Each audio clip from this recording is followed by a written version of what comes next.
बिस्मिल्लाहिर्रहमानिर्रहीम। First year students exercise 7.2 हमारे discussion में, और इस वीडियो में हम डिस्कस करेंगे एक्सरसाइज 7.2 के क्वेश्चन नंबर 5 का पार्ट 2। अब इसमें क्वेश्चन नंबर 5 के पार्ट 2 में हमसे ये डिमांड की जा रही है एक बाइनोमियल देकर कि आप इसकी मिडिल टर्म फाइंड आउट करें। देखिए, मिडिल टर्म के हवाले से डिस्कशन पहले भी हो चुका था। क्वेश्चन नंबर 5 और क्वेश्चन नंबर 6 को हमेशा अपने सामने एक साथ रख के देखा करें और एक साथ जो है वो जहन में रखने की कोशिश करें कि किसी भी बाइनोमियल के ऊपर जब पावर इवन होगी ना, यानी इंडेक्स अगर इवन होगा तो एक मिडिल टर्म एग्जिस्ट करेगी। और क्वेश्चन नंबर 6 में जो पार्ट्स आपको दिए गए हैं, अगर आप उसको एनालाइज करें आप देखेंगे कि उसमें जो पावर होगी वो ऑड होगी, तो ऐसी सूरत में दो मिडिल टर्म एग्जिस्ट करेगी। ठीक है, तो किसी भी बाइनोमियल में अगर एक पावर अगर इवन पावर गिवन हो तो हमारे पास जो है वो एक मिडिल टर्म एग्जिस्ट करेगी, और अगर पावर ऑड होगी तो दो मिडिल टर्म एग्जिस्ट करेगी। याद रखना बहुत ही आसान है। हमेशा मैं बार बार आपको मिसाल देता हूँ इस फार्मूले की, a प्लस बी का होल स्क्वायर, जो दुनिया की सादा तरीन आप कह सकते हैं कि एक बाइनोमियल है। इस बाइनोमियल में ये देख सकते हैं कि आप ये पावर इवन है तो जवाब में हमें जो है वो एक मिडिल टर्म मिल रही है। तो ये फार्मूला याद रखने का बहुत अच्छा ज़रिया है कि जब भी पावर इवन होगी तो एक मिडिल टर्म होगी, तो अल्टीमेटली फिर ऑड में दो मिडिल टर्म होगी। तो इस वक्त पावर हमारे पास 1 minus half of A square की पावर 14 एक बाइनोमियल हमें गिवन है और इवन पावर है, तो इसका मतलब ये हुआ कि एक मिडिल टर्म हमें फाइंड आउट करनी है। ये बार बार हर पार्ट में मैं अपनी बात क्यों रिपीट कर रहा हूँ, क्योंकि आमतौर पर देखने में ये आया है कि स्टूडेंट्स को ये याद रखने में बड़ी दिक्कत का सामना होता है, भूल जाते हैं, कन्फ्यूज़ हो जाते हैं कि कब एक मिडिल टर्म एग्जिस्ट करती है या कब दो एग्जिस्ट करती हैं। क्योंकि अगर हम एग्जामिनेशन पॉइंट ऑफ व्यू से बात करें ना स्टूडेंट, तो एग्जाम में कहा जाता है कि फाइंड द मिडिल टर्म।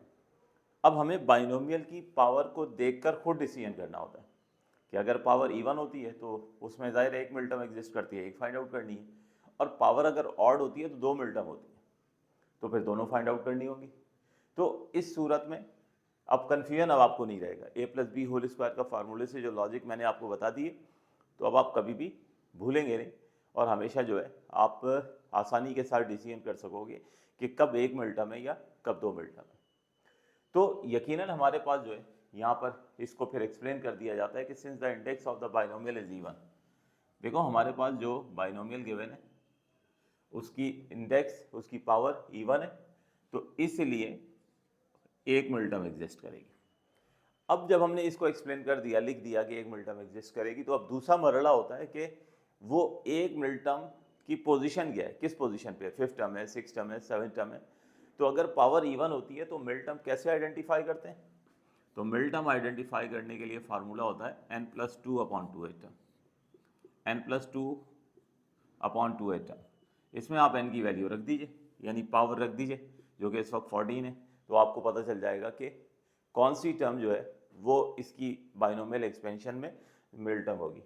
तो यहाँ पर मैं n की वैल्यू 14 रखता हूँ, तो ये 14 plus two upon two eight, 14 plus two upon two eight, तो 14 प्लस टू 16 हो जाएगा, तो 16 अपॉन टू एट, और ये हो जाएगी एट टर्म। इसका मतलब ये हुआ कि जो आपसे कहा जा रहा है ना बाइनोमियल की मिडिल टर्म मालूम करें, इसका मतलब इनडायरेक्टली कहा जा रहा है। ठीक है, एट टर्म हमने मालूम करनी है। तो अब बाइनोमियल की कोई भी टर्म मालूम करनी हो, क्वेश्चन नंबर 4 में हमने सीखा था कि ये फार्मूला हम इस्तेमाल करते हैं R plus one S term का, एन कॉम्बिनेशन आर, ए की पावर एन माइनस आर और बी की पावर आर। तो ए हमारे पास जो है बाइनोमियल की फर्स्ट टर्म को कहते हैं, जो इस वक्त 1 है। बी कहते हैं बाइनोमियल की सेकेंड टर्म को, जो होगी minus half of B square, sorry half of A square, और एन हमारे पास जो है पावर ऑफ बाइनोमियल या इंडेक्स या एक्सपोनेंट भी कहते हैं इसको। ठीक है, ये बार बार याद रखा करें, जो टर्म्स इस्तेमाल की गई हैं बुक में, इस पावर को इंडेक्स या एक्सपोनेंट कहा गया है। तो एमसीक्यूज में पूछा जा सकता है एक बाइनोमियल दे करके इसका एक्सपोनेंट बताइए, तो आपको पता होना चाहिए कि एक्सपोनेंट और इंडेक्स पावर को कहा जाता है। तो एन हमारे पास 14 है, और आर के बारे में क्या बताया था कि जो भी रिक्वायर्ड नंबर ऑफ टर्म होगी उससे वन लेस होगा। यानी जो भी रिक्वायर्ड नंबर ऑफ टर्म होगी उसमें से आप 1 माइनस कर दें तो आपको आर मिल जाएगा। तो 8 में से 1 माइनस करें तो आर हो जाएगा 7। तो इस तरह से सारा डाटा कलेक्ट हो चुका है। अब सिर्फ फार्मूले में पुट करना है, r+1h टर्म के फार्मूले में पुट करना है और हमें अपनी रिक्वायर्ड टर्म मिल जाएगी।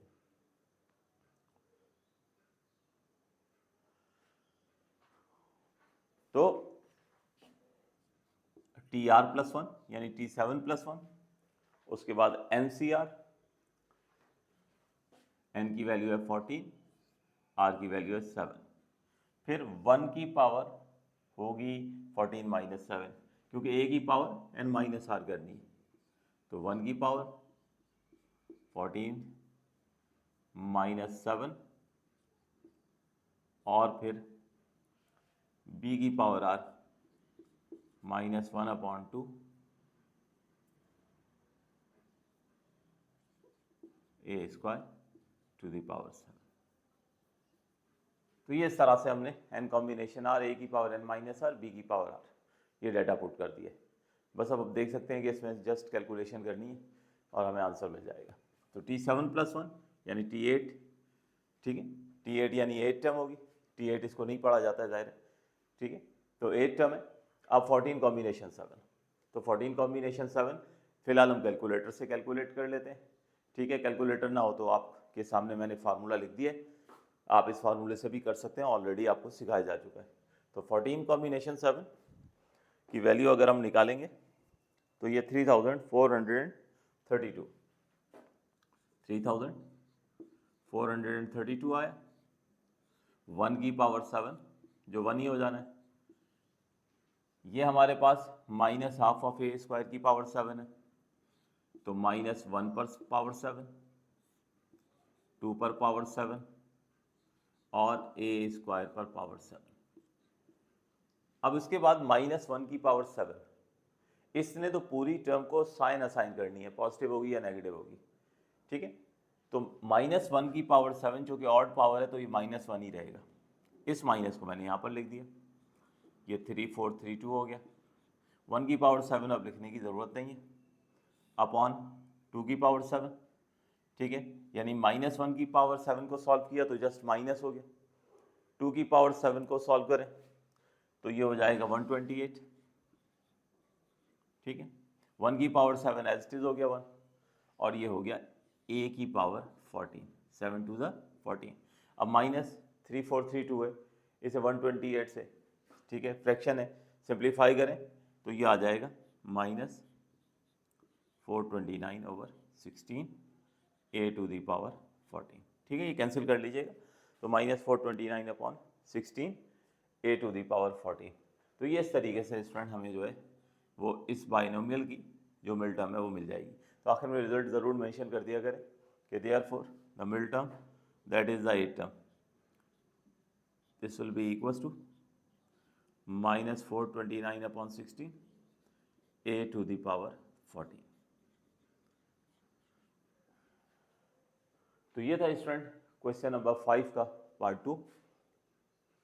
उम्मीद है कि आप लोगों को ये क्वेश्चन जो है ये भी समझ आ गया होगा, और अगर समझ आ गया तो मैंने स्टूडेंट आपको पहले भी कहा था कि इस चैनल का मकसद बेसिकली स्टूडेंट के लिए आसानी प्रोवाइड करना है। तो कोशिश किया करें कि जब आप इसको समझ लें तो आप इसको दोस्तों के साथ ज़रूर शेयर कर दिया करें ताकि दूसरे स्टूडेंट्स की भी हेल्प हो सके। तो इंशाल्लाह नेक्स्ट वीडियो में कंटिन्यू करते हैं।